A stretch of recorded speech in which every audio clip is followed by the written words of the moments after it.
Selamat pagi, salam sejahtera dan salam Malaysia Madani. Terima kasih saya ucapkan kepada yang dihormati Tuan Pengerusi Majlis, barisan penhakim yang arif lagi bijaksana sebagai penegak keadilan dan penjaga masa yang begitu peka dengan edaran waktunya serta warga dewan yang dikasihi sekalian. Bunga raya, bunga kebangsaan dipetik jangan, harus dipelihara. Sejahtera negara bersaksikan awam, Malaysia Madani tunjang perpaduan. Malaysia Madani merupakan slogan yang diperkenalkan oleh Perdana Menteri kita, iaitu Datuk Seri Anwar Ibrahim, yang bermatlamat untuk menjadikan Malaysia negara yang lebih maju dan makmur selaras dengan maksud Madani.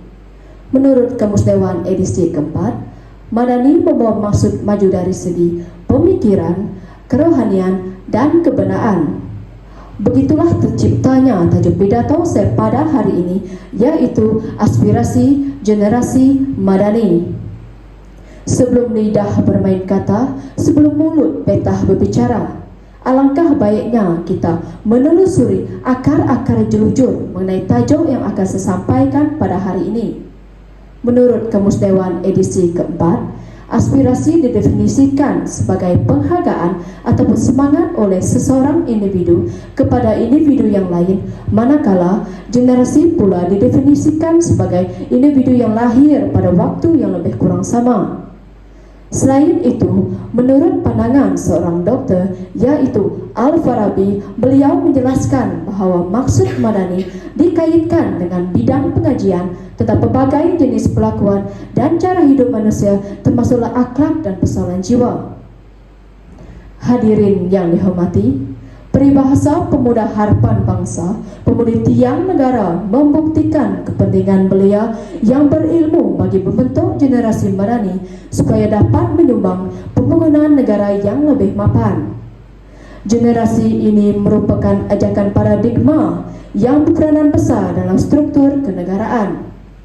Generasi Madani yang berakhlak mulia dan berintegriti ini mampu menaikkan nama negara ke pesada dunia kerana dapat membentuk perpaduan dan hidup bersatu padu dalam kalangan masyarakat, sekaligus menjadikan Malaysia sebagai contoh kepada negara lain bagi mencapai kemajuan negara.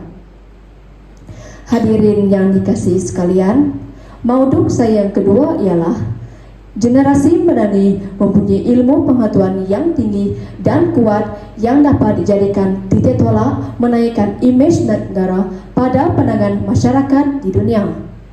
Pendidikan merupakan kunci sesuatu kejayaan. Tanpa ilmu pengetahuan, seseorang itu ibarat tin yang kosong. Ilmu pengetahuan yang dikuasai oleh generasi Madani ini dapat menjadi tenaga kerja dalam membangun negara Malaysia ke arah yang berstatus maju. Tenaga mereka amat diperlukan bagi melancarkan pentadbiran dan pengurusan negara dalam proses melahirkan Malaysia Madani serta berdaya saing dengan negara lain. Hadirin yang dimuliakan, mauduk saya yang terakhir ialah generasi Madani mempunyai idea yang kreatif dan inovatif untuk memajukan negara dalam pembangunan yang gemilang. Melalui kreativiti mereka, negara dapat menyelesaikan masalah yang susah disebabkan cara berfikir dan pentafsiran mereka yang berada di luar kotak. Namun demikian, fikiran bukan rekaan mat jenis semata-mata, tetapi perlu disokong dengan praktikalnya.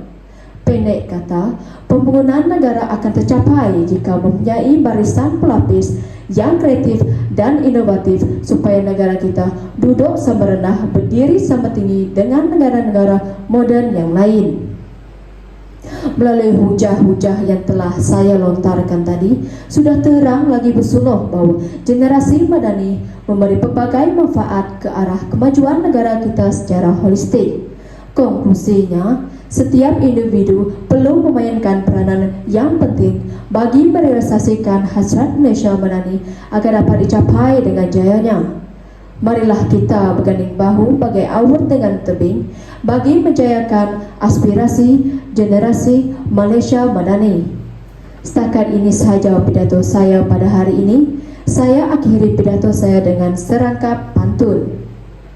Bahasa Melayu ejaan Rumi, mula belajar di rumah lagi. Saya mohon undurkan diri, ada masa kita berjumpa lagi. Saya Audrey Audriana, anak Dunstan, penerus aspirasi generasi Madani.